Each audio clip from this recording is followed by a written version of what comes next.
ಇದಕ್ಕಾಗಲ್ಲ ಬಟ್ಟೆ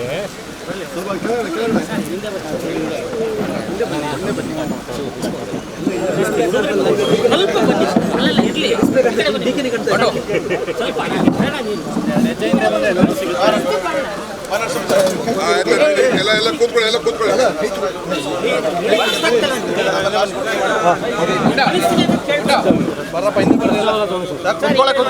group photo ಮಾಡಿಸ್ತೀನಿ ಆಮೇಲೆ ಒಂದು ಗ್ರೂಪ್ ಫೋಟೋ ಮಾಡಿಸ್ತೀನಿ ಒಂದು ಗ್ರೂಪ್ ಫೋಟೋ ಮಾಡಿಸ್ತೀನಿ ಈಗಲೇ ಮಾಡಿಸಿದ್ರೆ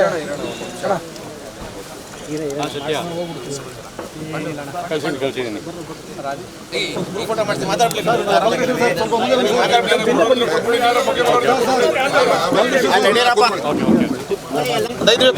ರಾಮನಗರ ಬಿಟ್ಟು ಬಿಡದಿ ಬೆಕ್ಕಿದವರೆಲ್ಲ ನಡಿ ನಾವು ಕೂತಿರಿ, ನಾನು ಆಮೇಲೆ ಮಾತಾಡ್ತೀನಿ. ನೀವು ವಿಡಿಯೋ ಕವರ್ ಮಾಡ್ಕೊಡ್ರಿ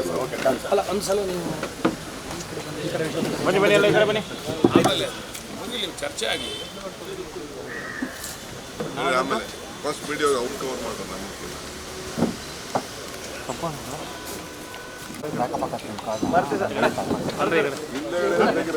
ಗಣೇಶ್ ಈ ಕಡೆ ಬಂದ್ರಿ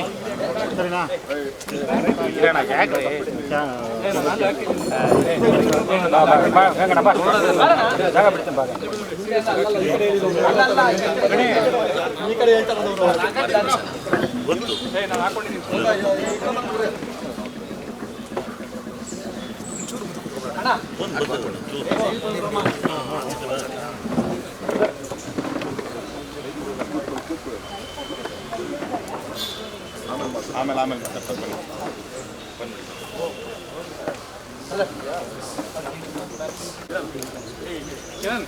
ಅಮ್ಮ ಹಿಂದೆ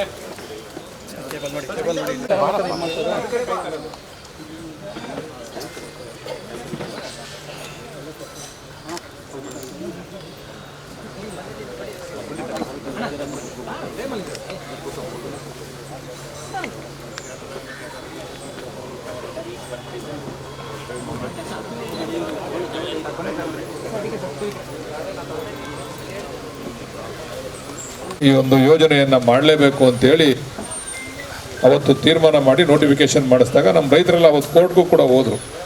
ಕೋರ್ಟ್ಗೂ ಕೂಡ ಅವ್ರಿಗೆ ನ್ಯಾಯ ಸಿಗಲಿಲ್ಲ. ಕೋರ್ಟಲ್ಲೂ ಕೂಡ ಹೋರಾಟ ಮಾಡಿದ್ರು. ಆ ಹೊಸೂರು ಭಾಗದ ನಮ್ಮ ರಾಜಣ್ಣ ಅವರು ಮತ್ತು ಎಲ್ಲ ನಮ್ಮ ಮುಖಂಡರುಗಳ ನೇತೃತ್ವದಲ್ಲಿ ಒಂದು ಹೋರಾಟನ ಕೂಡ ಮಾಡಿದ್ರು. ಅವತ್ತು ನ್ಯಾಯ ಸಿಗಲಿಲ್ಲ.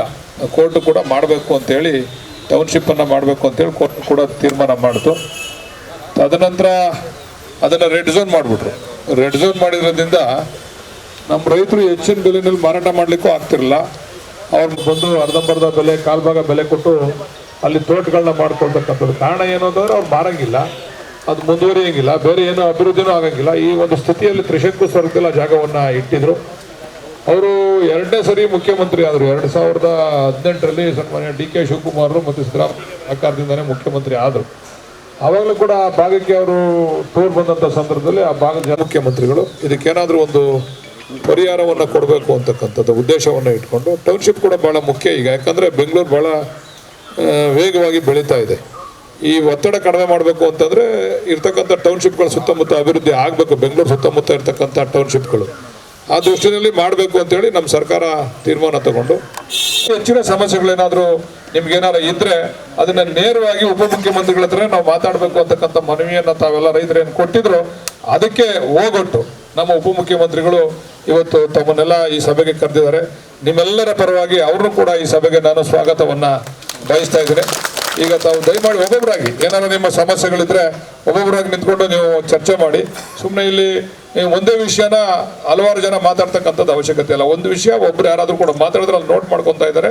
ಅದಕ್ಕೆ ಪರಿಹಾರ ಯಾವ ರೀತಿ ಕೊಡಬೇಕು ಅಂತಕ್ಕಂಥದ್ದನ್ನು ಇಲ್ಲಿ ನಮ್ಮ ಉದ್ದೇಶ ಏನು ಅಂತಂದರೆ, ಮೊದಲು ರೈತರ ಆದ್ಯತೆ, ರೈತರಿಗೆ ಏನು ಅನುಕೂಲ ಮಾಡಿಕೊಡ್ಬೇಕು, ಅಲ್ಲಿರ್ತಕ್ಕಂಥ ಸಾರ್ವಜನಿಕರಿಗೆ ಏನು ಅನುಕೂಲ ಮಾಡಿಕೊಡ್ಬೇಕು, ಅದನ್ನು ಕೂಡ ಮಾಡಬೇಕು. ಮತ್ತು ಬೇರೆಯವರು ಅದನ್ನು ಕೊಳ್ತಕ್ಕಂಥವ್ರು